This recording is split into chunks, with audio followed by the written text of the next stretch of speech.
I wake to sleep and take my waking slow. I feel my fate in what I cannot fear. I learn by going where I have to go.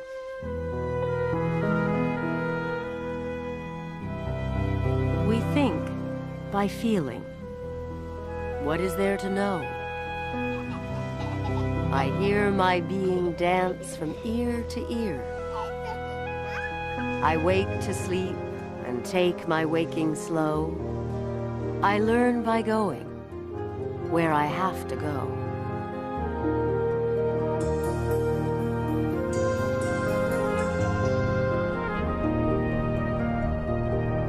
The adult brain, crowned by the cerebral cortex, a wrinkled mass of tissue, just a fraction of a centimeter thick.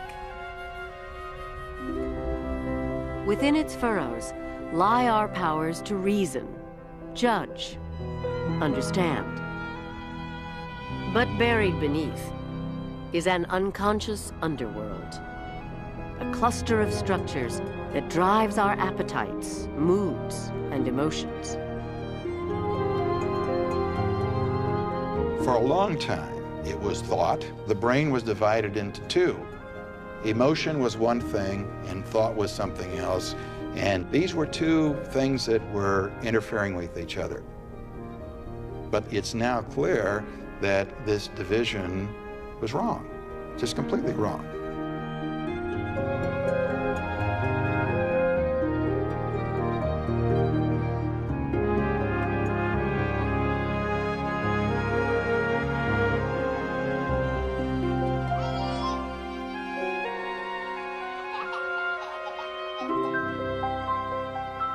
There's a highly choreographed, hardwired relationship between the thinking areas of the brain and the feeling areas of the brain. One affects the other at all times. It is not possible to have a properly working reason system without having a properly working emotion system. What you think, what you create, the problems you solve, the way you reason, don't exist in a vacuum. There is always the backdrop of emotion and feeling. We are not thinking machines. We are feeling machines that think.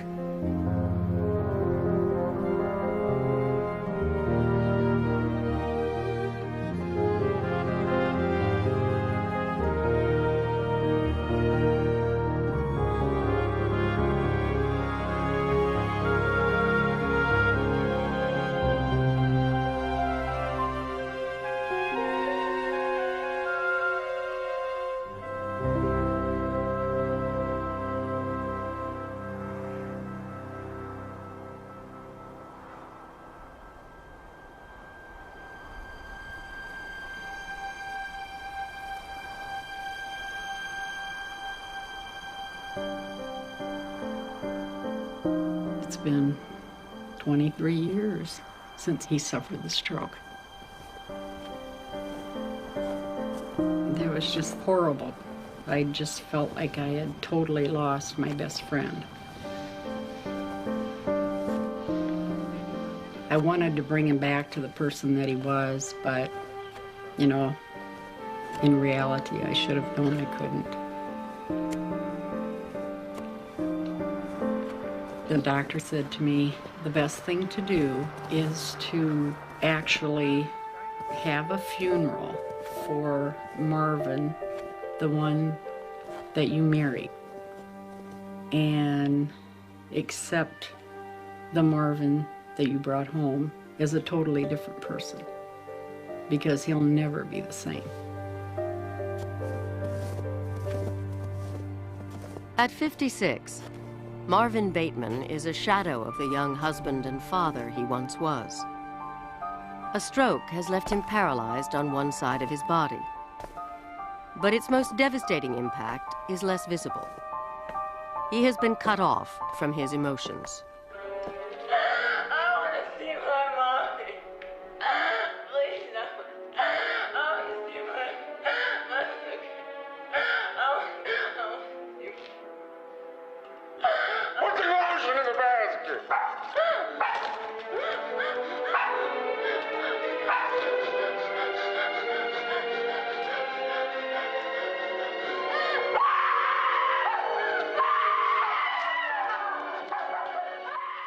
So how did that make you feel when we were watching it?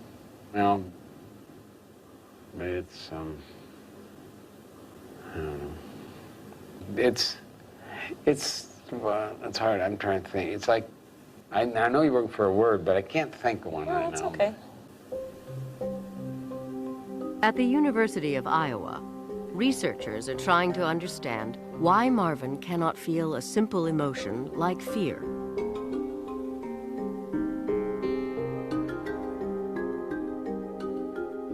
A scan shows the Stark region, where Marvin's brain has died. The core of the damage is in areas that have to do with creating a feeling. It's not that he has lost the ability to produce an emotion. The losses have more to do with the ability to feel the emotions that he produces. Can you remember, like, from this picture to that picture? That What was happened? a long time. Well, no, see, we still lived in Winthrop there. Yeah, I know. And then this is after I got moved to Owen, and I had that stupid stroke. Yeah. Yeah. Emotion. You can see it on Marvin's face. A smile, a laugh, a scowl of frustration. But what he does not experience is the awareness of emotion.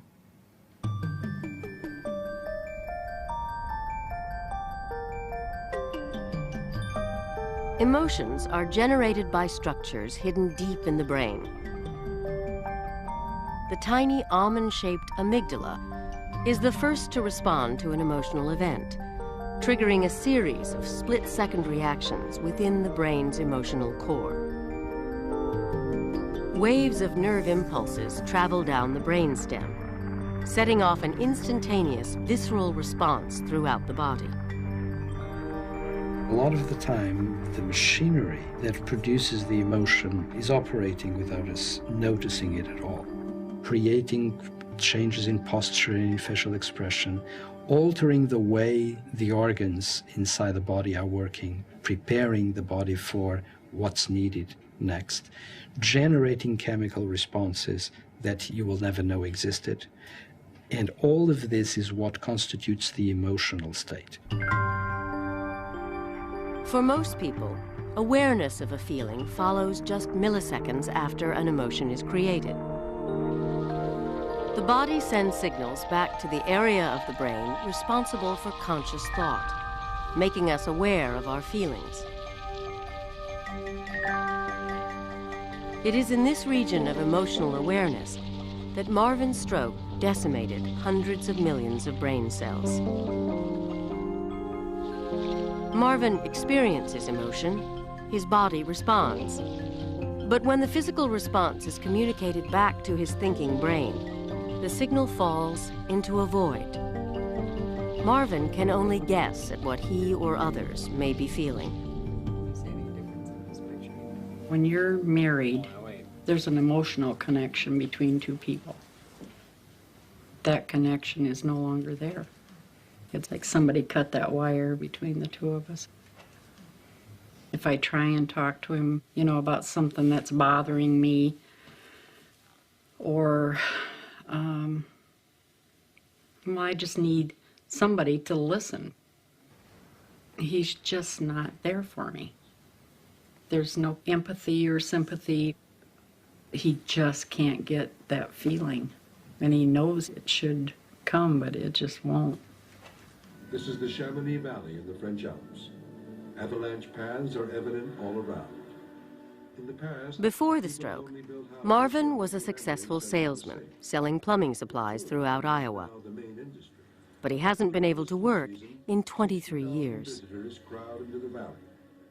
He was very ambitious, driven.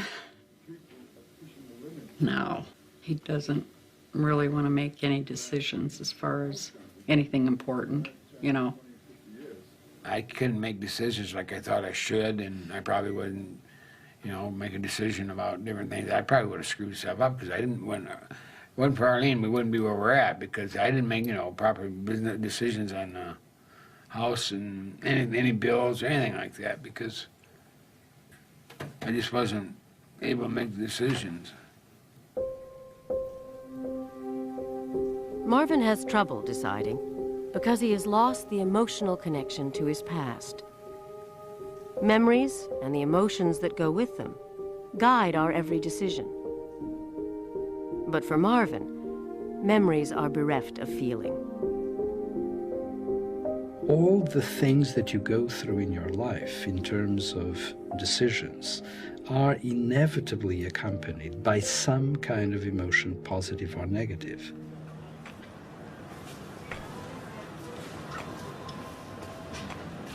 Each decision has some kind of similarity with a decision of the past.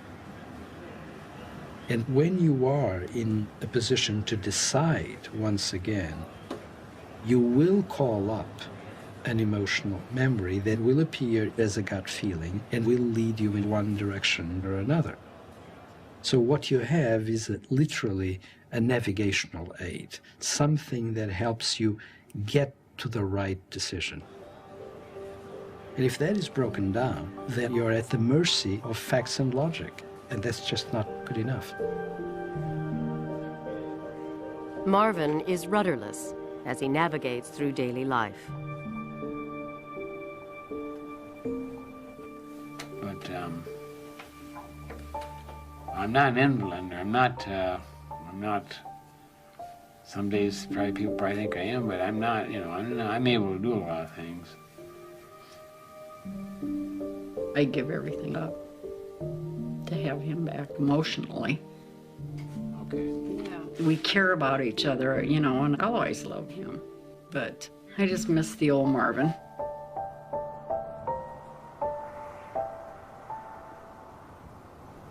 There's an old idea that emotion is not at all a good thing because it is difficult to control. But emotion is extremely useful. Emotion is not a luxury. Emotion is part and parcel of the mechanisms that allow us to stay alive.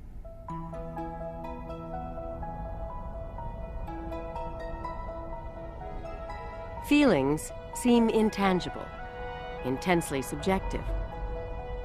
But now, using new imaging technologies, scientists have demonstrated that emotions have a physical place in the brain. Anger, happiness, sadness, fear. Sometimes intense, often fleeting, each has a specific neural circuitry that has evolved over millions of years. Why do we have these emotional states? What are they for? Well, they all serve a purpose. They're all adaptive. By having a feeling of emotion, you have a possibility of taking into account what happened and using that for the proper planning of future actions. If something caused happiness because it was something that was potentially good for you, having that feeling is going to help you organize your planning around the possibility of getting some more of that good thing that you had. Even emotions that are disturbing, like anger or fear, have their purpose.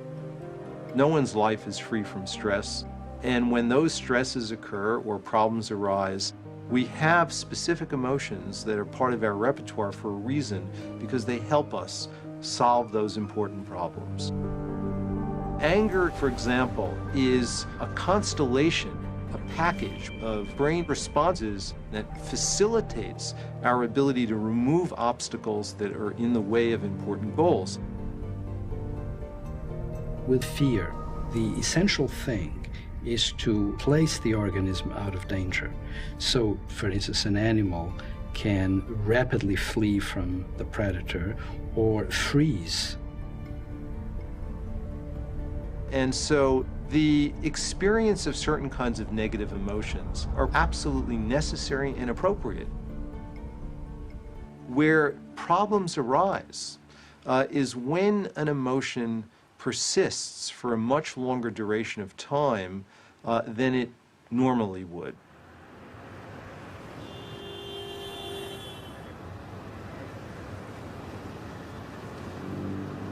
was 6 a.m. I was like every day, normal day, going to work. I was stopped in the red light in the intersection, and as soon as the light turned green, I started going. I just heard a horn, and I take a look on my right side, the car.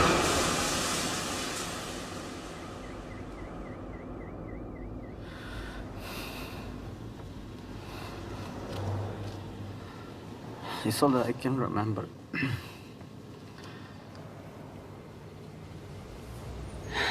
I thought it was over, but I'm still so scared.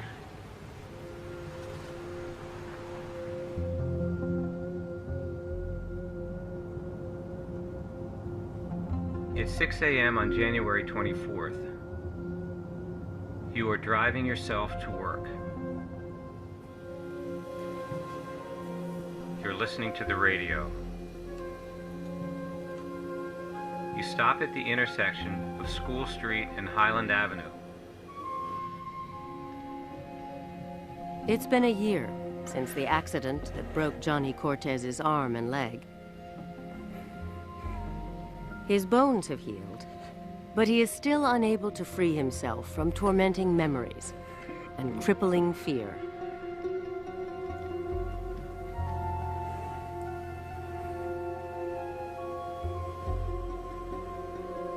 At the VA Research Center in Manchester, New Hampshire, scientists are monitoring Johnny's level of anxiety.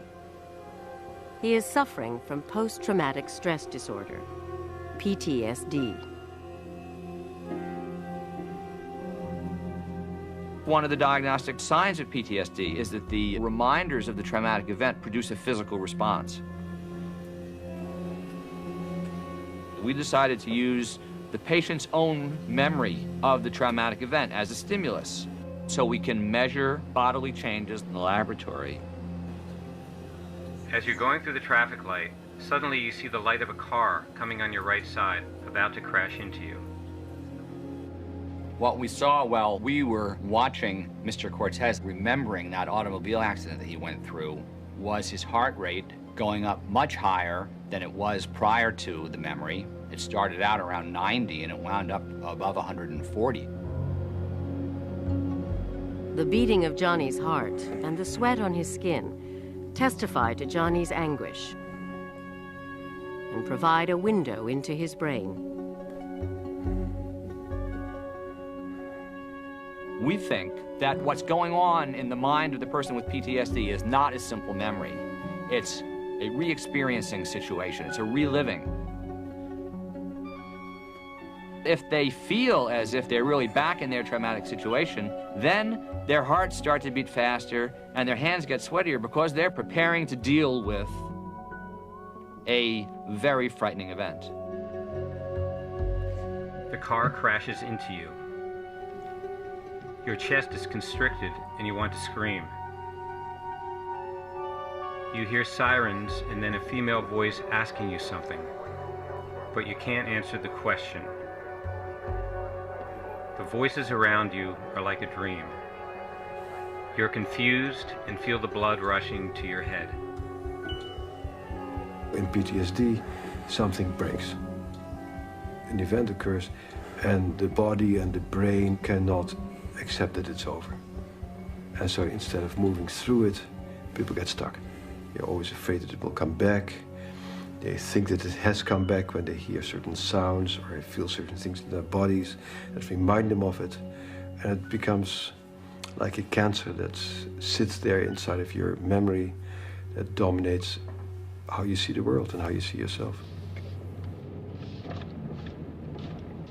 Most of the nights I can't sleep very well. The bad dreams, they're terrible. And when I got a bad dreams and nightmares, I don't know how, but I can't remember, but I just woke up when I realized I am on the floor crying. And my wife trying to calm me, saying, it's okay, Johnny, it's okay.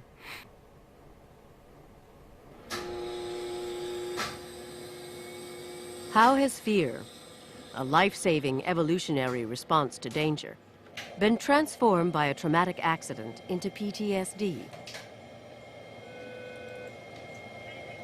At Massachusetts General Hospital in Boston, scientists are examining the fear response, scanning the brains of people with and without post-traumatic stress disorder, as a series of expressionless faces are flashed in front of them.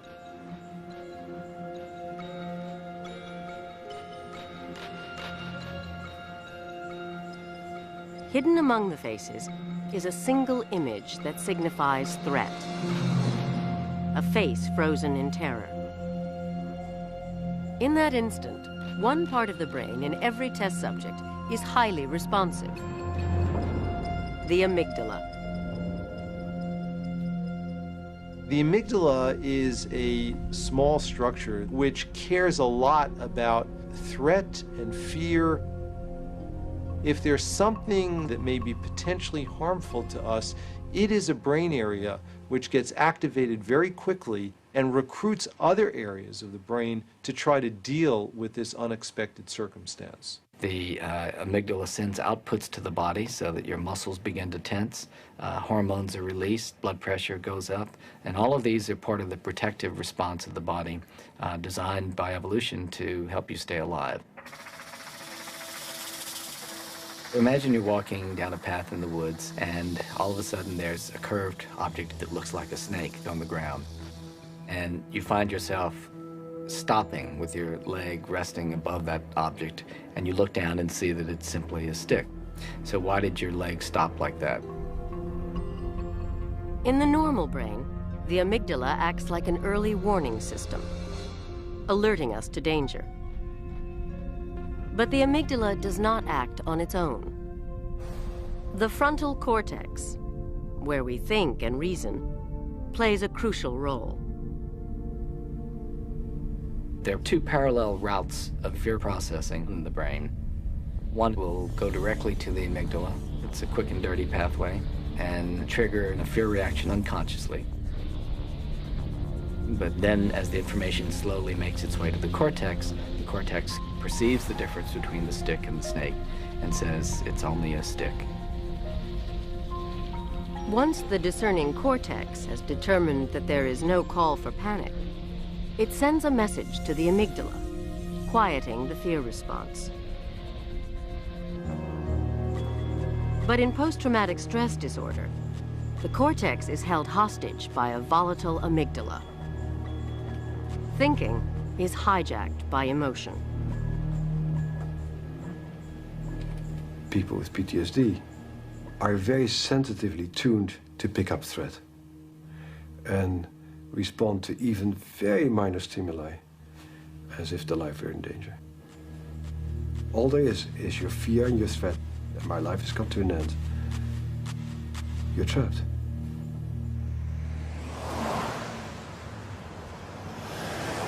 Any single noise made me jump, made me nervous. My heart started beating fast. So I said, well, what's going on with me? An accident that happened to everybody, to everyone. How an accident can change the life for someone? Why? I can't understand why.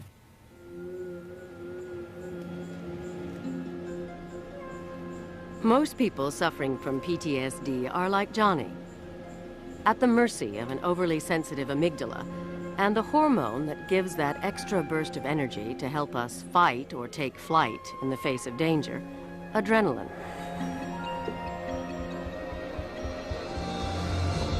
In a moment of terror, the amygdala sets off a cascade of reactions. A wave of nerve impulses travels down the brainstem and triggers the release of adrenaline in the body, sending a flood of stress hormones into the brain that help etch the memory of the danger more deeply into our neural circuitry so we can avoid it the next time. An emotionally arousing experience releases hormones which will enable you to deal with that experience in the future because you'll have a stronger memory of that particular set of circumstances, and you can use that information to make decisions about what you do in the future. But people with PTSD appear to have an overly sensitive amygdala. Even a harmless sound can set it off. Again and again, the traumatic moment is involuntarily recalled and relived, repeatedly activating the amygdala and releasing adrenaline, each time searing the trauma deeper into the memory centers of the brain. Post-traumatic stress disorder is simply ordinary emotion and memory gone haywire. It's gone too far. It's using a very adaptive mechanism for a maladaptive purpose.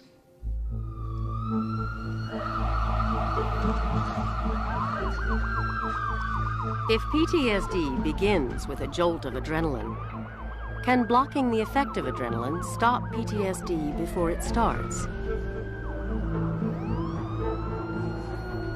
In the emergency room at Massachusetts General Hospital, where Johnny was treated after his accident, scientists have been experimenting with a new treatment. If it works, it might spare traumatized patients a lifetime of nightmares and anxiety. Why not see if giving a beta blocker, a drug which blocks the action of adrenaline, why not give that to subjects who have had a traumatic experience so that even if they relive the situation, even if they have these flashbacks, they won't have the adrenaline making too strong a memory.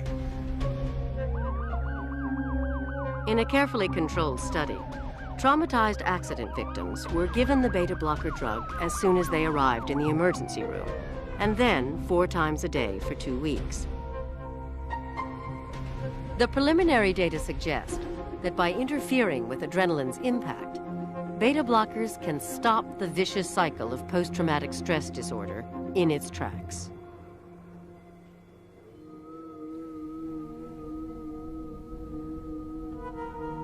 If post-traumatic stress disorder can be weakened or blocked, then there is a way to prevent this disease. And until now, there has not been one. So that's pretty big news if it turns out to work out that way. There'll always be the memory there, but the hope is to prevent that from becoming so strong that it takes over the life of the individual and becomes not just a strong memory, but it becomes a very significant emotional disorder.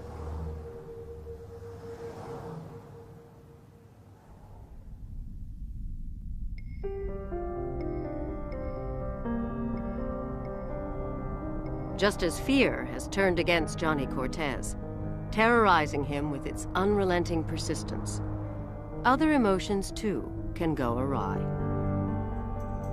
Anger, desire, sadness are just as tangible as fear, and any one of them can spin out of control with devastating consequences. Emotion tells us what's good about our world, what's bad about our world. Emotion forms self-concept, but our whole self-concept can get away from us. We can feel hopeless and worthless. We can feel that there's no future for us.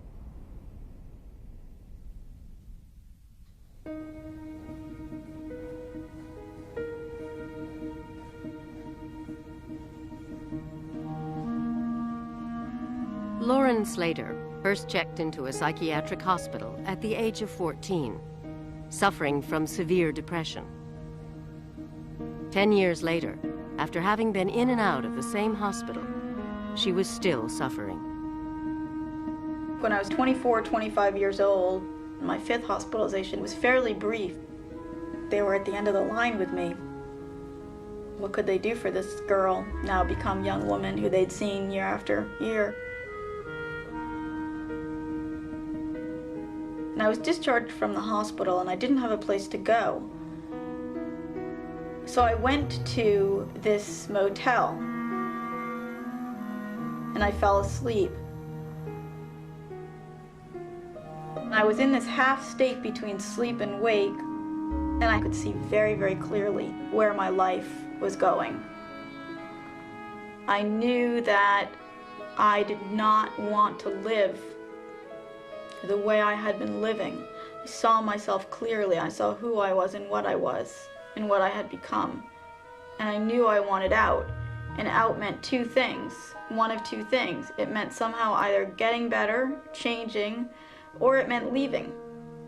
And those were both options for me. It was at that moment in the hotel room that I made a choice. I wanted to try getting up. That's what I wanted to try first. Lauren went on living, with depression grooved in her brain. Not the passing blues we all can feel, but a chronic and confounding disease. We are still struggling to understand what goes wrong in the brain to cause depression. Because depression can have profound symptoms. It can change lives. It can lead people to end their lives. And yet, when we look at the brain of a depressed person, we don't see any holes in it, any obvious lesions. I mean, it's far different from many other disorders. We don't know what causes it. We don't have a pathology of it like we do for Alzheimer's disease or Parkinson's disease. So all we have at the present time is we have a collection of clinical signs and symptoms.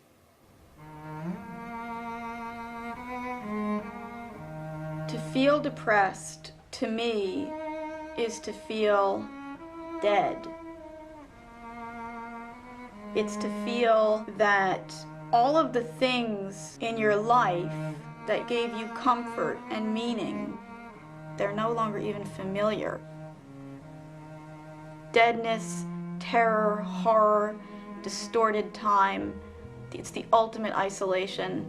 It's the ultimate wordlessness, which is why it's so hard to talk about it. An image captures what words cannot. The depressed brain. No physical damage is apparent, but to scientists, its signature is clearly visible in patterns of brain activity. The prefrontal cortex, the part of the brain with which we understand and engage with our world, has grown dull and silent. The emotional core of the brain is sending the prefrontal cortex signals, flooding it with chemicals carrying emotional messages. But the prefrontal cortex can only make tentative attempts to respond. There should be a constant interplay between what we feel and what we think.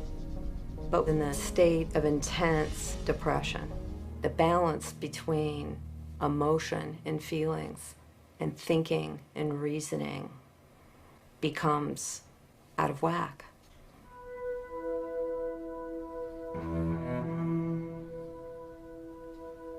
Anyone can become depressed, but chronic, unrelenting depression seems to run in families, pass through the genes generation to generation, a vulnerability that can be heightened by traumatic experiences early in life. Looking at my family history, you can see that depression runs through the family tree. My father has definitely struggled with depression, and his mother and his father suffered as well. So I know that it's there and it goes back. I also think, though, that the environment had a really significant role in how those genetic tendencies or inevitabilities were played out. There were episodes of violence, of pretty serious violence, where there would be punching, hitting, pulling by the hair, a lot of cruelty, a lot of humiliation, and it was like that day after day after day. We know that there are critical periods in childhood when the brain is remarkably plastic. And one of the consequences of early trauma, it's very likely that the brain does not form the normal connections that it normally would, and it's going to have consequences in adulthood. Most people who experience depression did not experience childhood abuse. But Charles Nemiroff believes that physical, sexual, even emotional abuse can make the brain abnormally sensitive to stress, and later in life, make some people more vulnerable to depression. Scientists have found that people with depression often produce too much of the stress hormone, cortisol. Many conceptualize depression as the stress response gone awry. Stress is really an event that should be very time limited. You're exposed to a stressor, your stress hormone should be released and they should turn off very quickly. But in the brain of a depressed person, stress triggers too much cortisol for too long. Chronic exposure to this normal stress hormone can be toxic to the brain. You can think of it almost as leaving a scar, as changing the brain, as making the brain more vulnerable to subsequent depressions.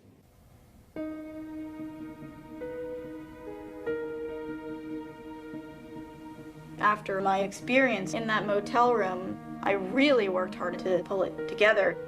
I tried to live without symptoms. I tried to live without collapsing. It was boot camp for a year. Absolute boot camp. I had charts, lists, this and that, anything to just get myself on the right road. Huge amount of sweat equity went into that effort, and it didn't work. And when it didn't work, I was ready, really ready to throw in the towel. And I wasn't just a year, it was those 10 years preceding it. I was exhausted. So suicide was a welcoming thought to me. People kill themselves when they are depressed as a way of trying to spare themselves from unremitting and unrelenting pain. Suicide is one viable cure for depression. That's how the depressed person sees it. But there's this tenacious part of not only me, but all of us. We want to live. So I called the psychiatrist that I had been seeing, and she said to me, there's this new drug on the market and I think we should try it. It's called Prozac. And my response to that was, I don't want another drug. And yet when the psychiatrist offered me a possible way out, I immediately jumped for it. And so I tried it. You know, swallow a little biochemical missile and boom, kaboom, you're changed.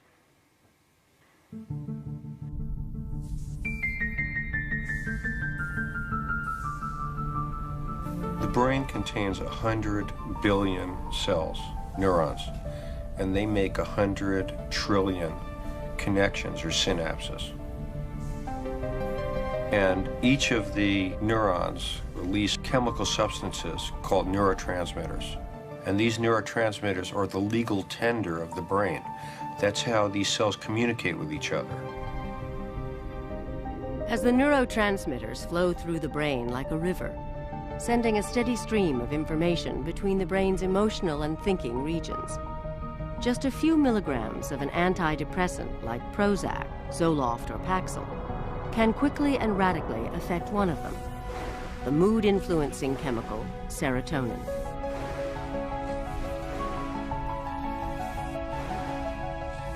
In the synaptic gap between the neurons, where serotonin delivers messages from one cell to another, sit a series of molecules that work like locks on a canal, regulating the flow of serotonin, determining its rise and fall.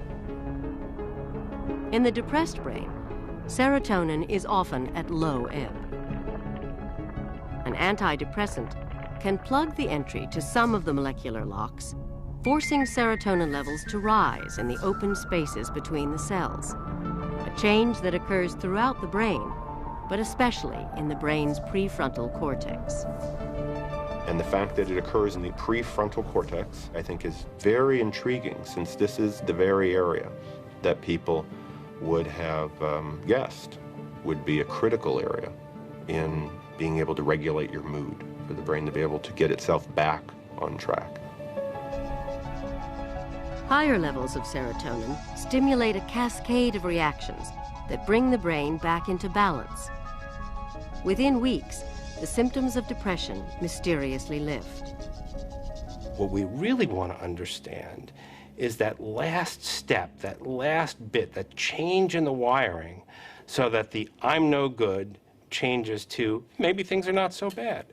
And that is going to take an enormous amount of progress in neuroscience. But when we understand that, we're going to understand very, very important things about what it means to be human, how things go wrong, and how things can go right.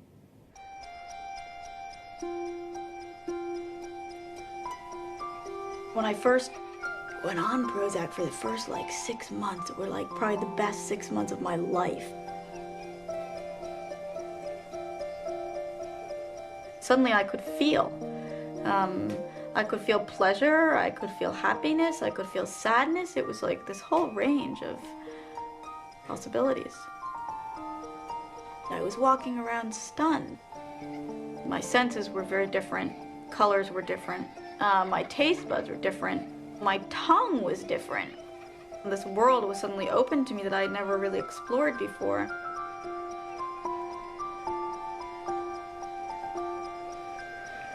There are no words to convey how unbelievable that experience was. How much happiness I had.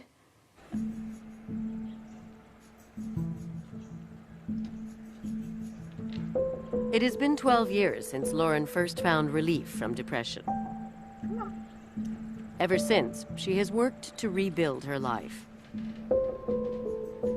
She received a doctorate in psychology, married, had a child. In my more reductive moments, I tend to think, alter serotonin transmission, alter the person, beginning and end of story. But the story, of course, always gets more complicated. You really are, one of the miracle stories here for this treatment. I've been on this now for 12 years, and I always feel like, my big concern is that I'm on borrowed time with it. And I know At this point, it's a borrowed decade. A borrowed decade, more than a decade Right. now, borrowed decade plus 2 years, which is good, but I have to say, I don't know that I'm a Prozac wonder story. I mean, because, Why? well, because I started on 10 milligrams and am now, 8 times that, which is why I'm suspicious of the drug. I am very suspicious of the drug. But Lauren, here's... Although I also, of course, am half in love with it, but I am suspicious of it. The fact that you've been on the stuff, it's been your mainstay, you've been free of symptoms most of the time, we've been able to get you freer of symptoms when you've become symptomatic, is both a nifty thing and one that's unfortunately a little rare in the treatment of chronic severe depression. One rarely sees a depression as severe as yours, which remits as fully as yours has.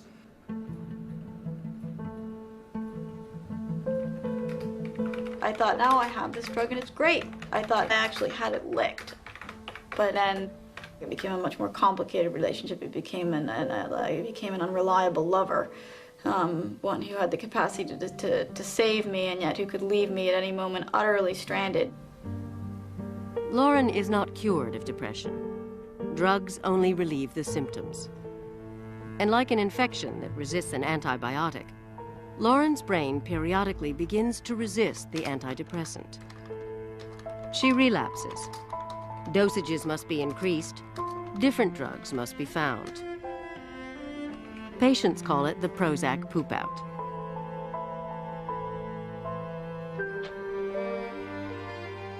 My biggest fear with Prozac poop out now is that now that I have a child, it's no longer just me.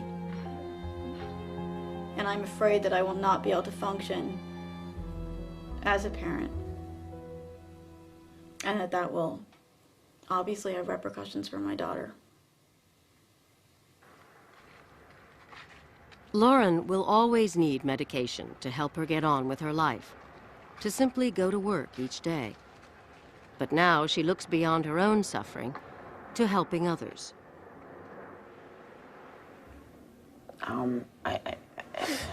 I think when I was young, I thought I was just lazy. And I think everyone else thought I was just lazy. But, it's like when you're at the dentist office and you get like that lead cape put on you. When I'm depressed, I feel like I always have it on.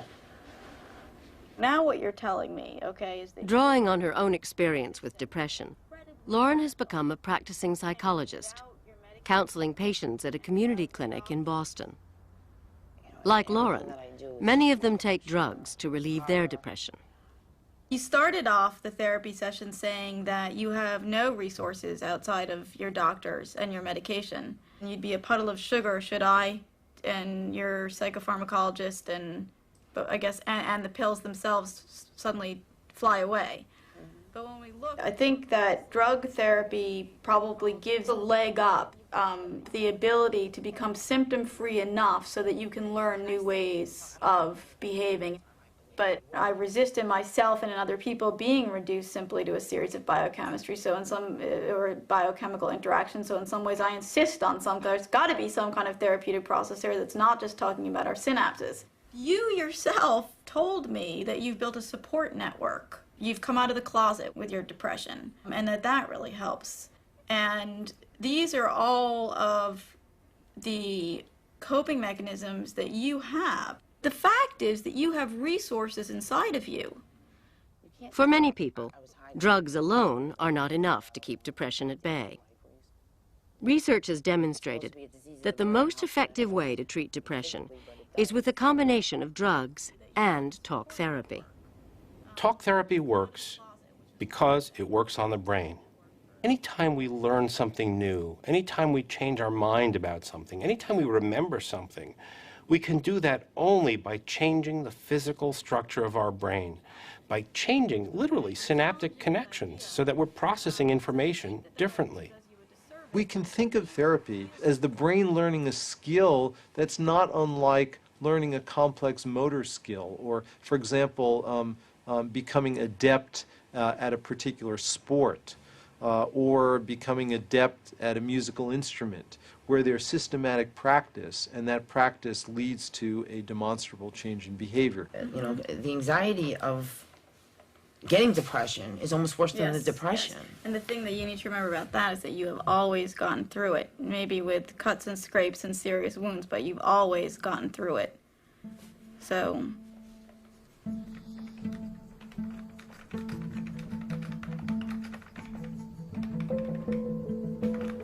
the curiosities and energies that had always been rightfully mine were finally taking their place. And yet for me it was not that simple. My personality, yes, had always consisted of suppressed energies and curiosities, but also of depressions, echoing intensities, drivenness that tipped into pain. I missed these things, or parts of them anyway, for they were as familiar to me as dense fog and drizzle, which has its own sort of lonely beauty, as does a desert or the most mournful of music.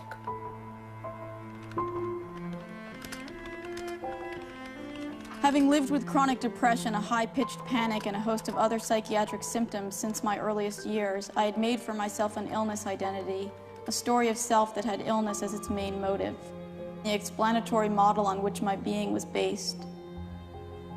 And now gone, I had stepped over the border into health.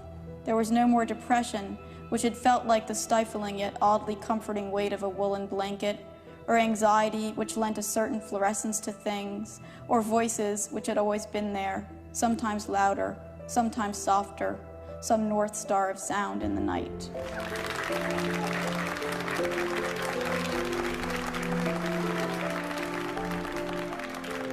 In the 12 years since she has left the hospital that had become a second home, Lauren has tamed her depression and learned to live with it. At times, it can be a precarious piece, but one that has allowed her to write and become a critically praised author. When I was in the hospital, there was a mental health worker who was so smart, and she said to me around maybe my 4th time in, you know, you're just gonna come back here forever, aren't you?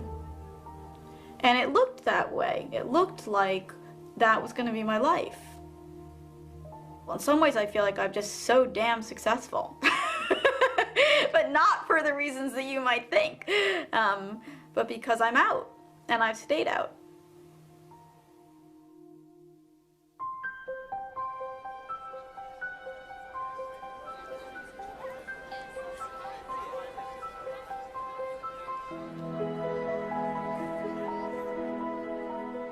The adult brain is capable of the whole panoply of human thought.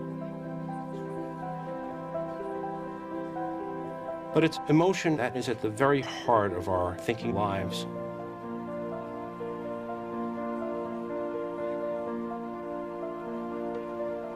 Our lives are governed by emotions and the interaction of emotions with our thought processes. That's who we are. We are emotional people. There's no such thing as a non-emotional moment in life.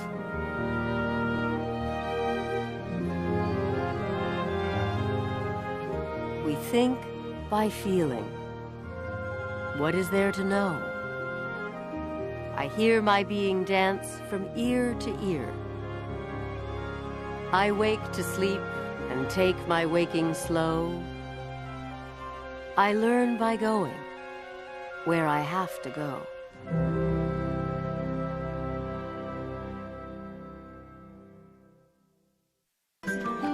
Next time on The Secret Life of the Brain. One weekend, our daughter was here, and he walked into the kitchen and he said, "Who are you?" In its final decades, the brain is faced with a new set of challenges. 63 years old and can't tie your own shoes? Isn't that ridiculous? But it marshals surprising powers of renewal. What makes the engine go? Desire, desire, desire. Next time, The Aging Brain. Take a 3D animated tour of the brain at PBS Online. Find brain teasers, take a cognitive test, and more at pbs.org.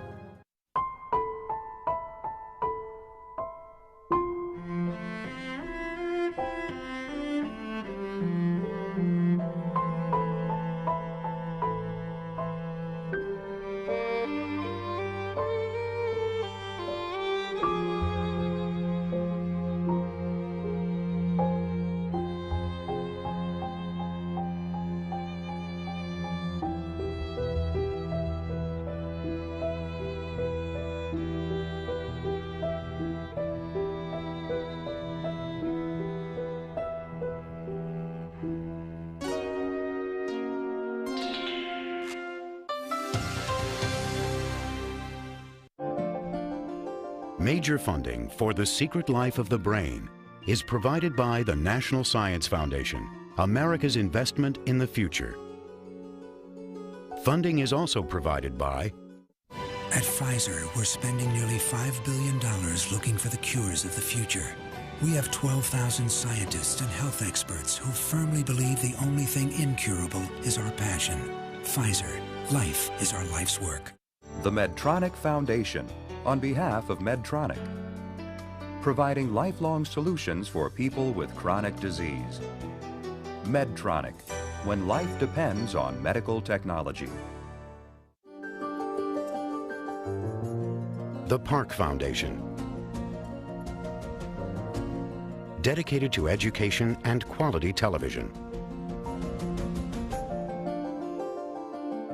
The Dana Foundation, the Corporation for Public Broadcasting, and by contributions to your PBS station from viewers like you. Thank you.